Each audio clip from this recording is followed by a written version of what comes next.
Hi guys, this is Maya from Inspired Life, and today is my birthday. So I was thinking, what could I share on this day? And I came up with 41 lessons I learned in the past 41 years. Yes.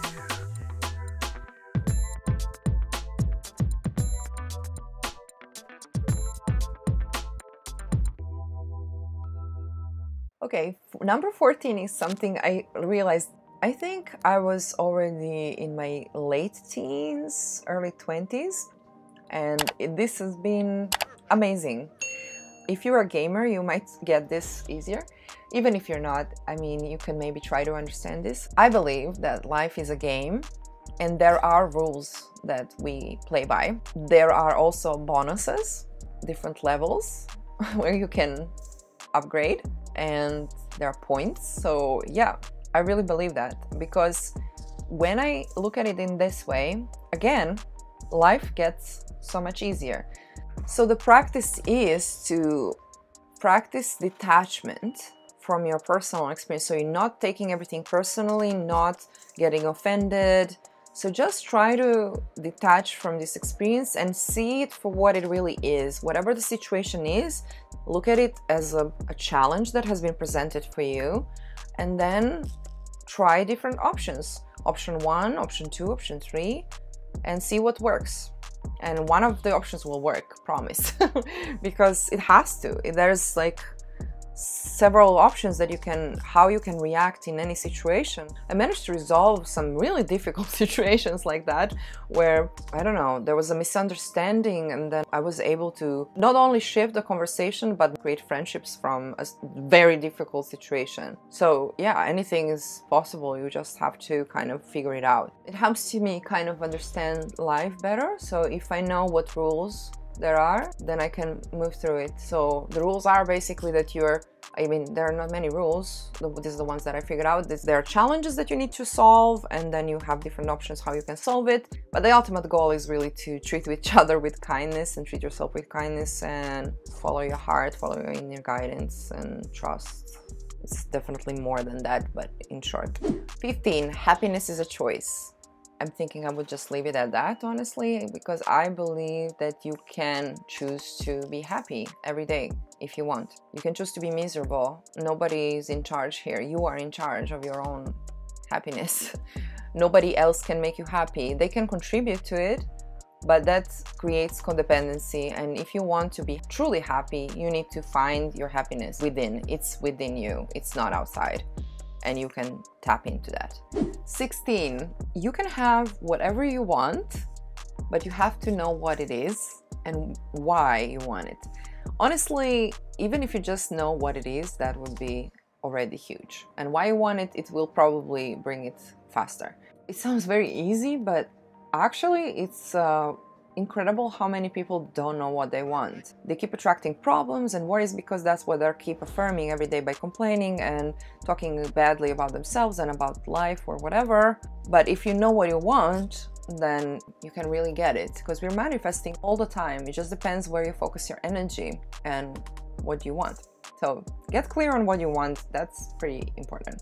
17, the only limitations are in your mind. Oftentimes, when I was thinking that I couldn't do something, I couldn't do it. When I believed that I could always do it. And my body, my mind, life, things, everything would surprise me with how easy it is to manifest things, because it's all about that belief. And sometimes we have subconscious beliefs that are blocking us, but it's really worth clearing that. So I use EFT, which is why you have some EFT videos on my channel. But it's definitely important to clear that, because if you really believe in something that you can have it, it's definitely gonna come. If your energy is aligned, it has to happen. 18, when women join forces and support each other, we can achieve the impossible. I've witnessed that with many things, actually, because I've been empowering women even as a singer, and I organized so many events and workshops where I really uplifted women and supported them and put them in the spotlight and helped them feel powerful and amazing. And I was running a women's circle in Paris for a while.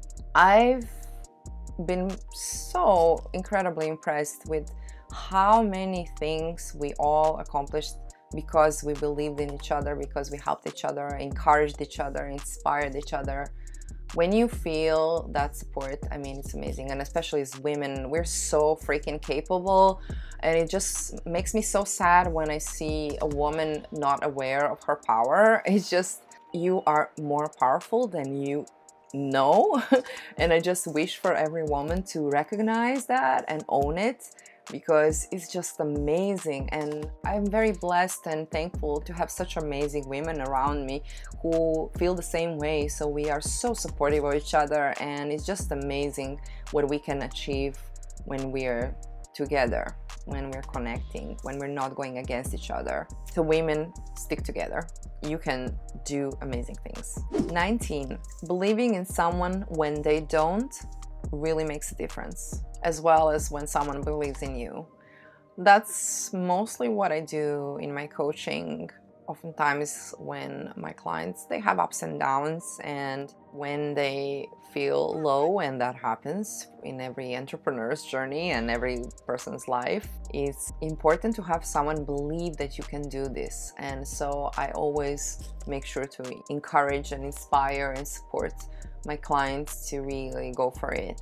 And having someone have that faith in you really helps you achieve whatever you desire. And that has helped me, of course. When I had that support, it was just easier to move forward and go for what I wanted. It's important to support each other. Number 20, physical issues are also related to our subconscious belief systems. That has been my experience. I've been incredibly successful with healing physical issues in the past years, but the way I do it is not just by looking at the physical. I look at the root of the issue, and I realize that when we heal the issue, when we address the issue, the root cause, which is the subconscious limiting belief of sorts, the pain goes away. The body comes back to balance, because your body is communicating again what you are projecting from your mind. So if you are able to read that, then you can know what is happening and you can address it, and by addressing it, also heal it.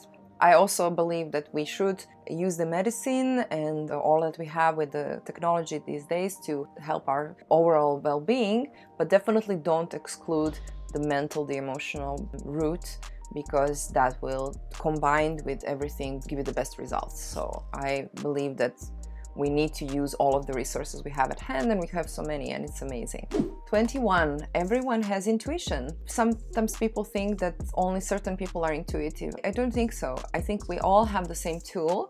It's just that some people are not tapping into that potential. I believe that most of us have had that inner feeling, or that gut feeling that we should go in a certain direction or do something, or have a feeling about a person. Just trust it, because it's true. I've been testing it for a while, and now, of course, it's definitely on point.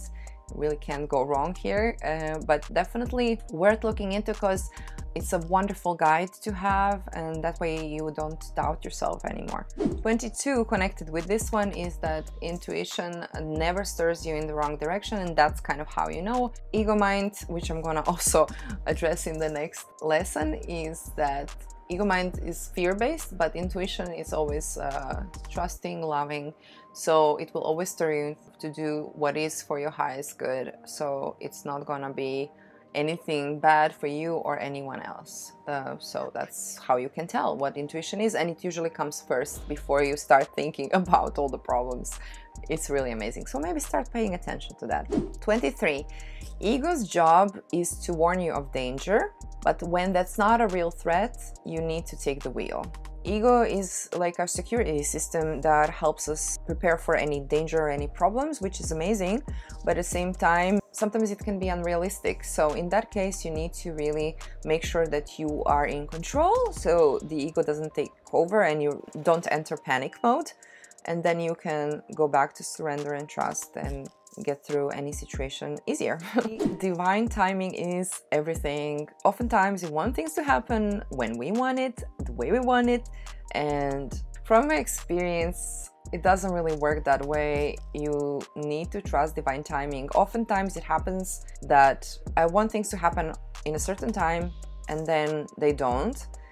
And then I realized later when they do happen, the timing was completely off when I wanted it to happen, because we don't have the big picture, we don't see everything, we only see what is in front of us right now, but you don't really know what is the best timing for your manifestation to happen.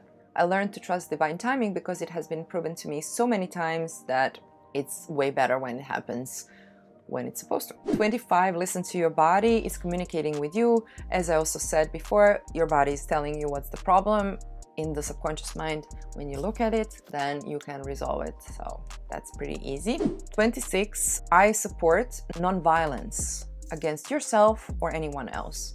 So that's what I always do when I teach classes. I always make sure to say at the beginning, whatever it is that you're doing, just be kind to yourself. Listen to your body, listen to your heart, what feels good to you. If it doesn't feel good to you, never force it. And again, of course, respect all life and other people. Be kind, and this kind of my way of living, definitely not supportive of violence of any sort. 27, well, this is a huge one actually, and it might help. Everyone has insecurities.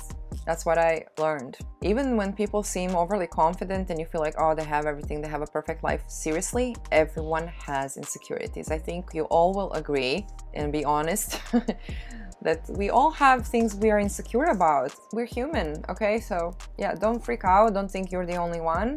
We all have issues with something about ourselves, and it's okay. Just be kind to yourself. Don't be angry, and that's it. And don't think that someone has it all better. You know, we all have stuff we're dealing with, so, okay? 28, everyone wants to be loved and accepted.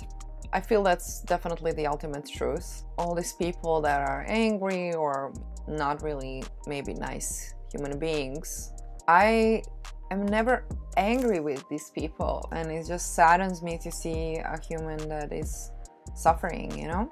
Anyone who's suffering, really. Because if you were loved, accepted, and happy, you would not be an angry person. So that helps me understand. I wish everyone to be happy, but yeah, we have our journey and that we have to go through, and that's what life is about. You have to go through that journey. So yeah, all I can do is send everyone love and light and hope they shift and find their happiness. 29, breath is an amazing gift that many don't know how to use. It's kind of crazy that I actually spend a lot of time teaching people how to breathe. Most people that I meet don't know how to breathe deeply and how to manage their breath, and I use breath to shift everything from like illnesses, pain, to calm down. If I would need to shift my whole vibe, I can do it in less than a minute with breath work. Breath is such an amazing gift. I feel so grateful for it, and I always say it's available anytime, it's absolutely free, and it's very quick. It works so fast and it's so amazing. I just hope that everyone will learn how to breathe and learn some breathing techniques. We use in yoga a lot of these breathing techniques, pranayama, that I teach. It's just so amazing how beneficial it is for you. It's amazing. I love breathing. 30. Present moment is the only reality that exists, yet not many people are in this moment. And it's so crazy because the past doesn't exist because it's already gone. It only exists in your mind. The future doesn't exist because it's not happening yet. So it's again in your mind. The present moment is the only moment that's actually real. Like, people are rarely in that moment. So that's why, again, meditation and mindfulness has been my go-to practice for years, because that helps me stay in the present moment and preserves so much energy. It's amazing. And then you can be more peaceful. So I would really suggest definitely find some mindful practices to stay in the present moment and just be more aware of that. It's really important.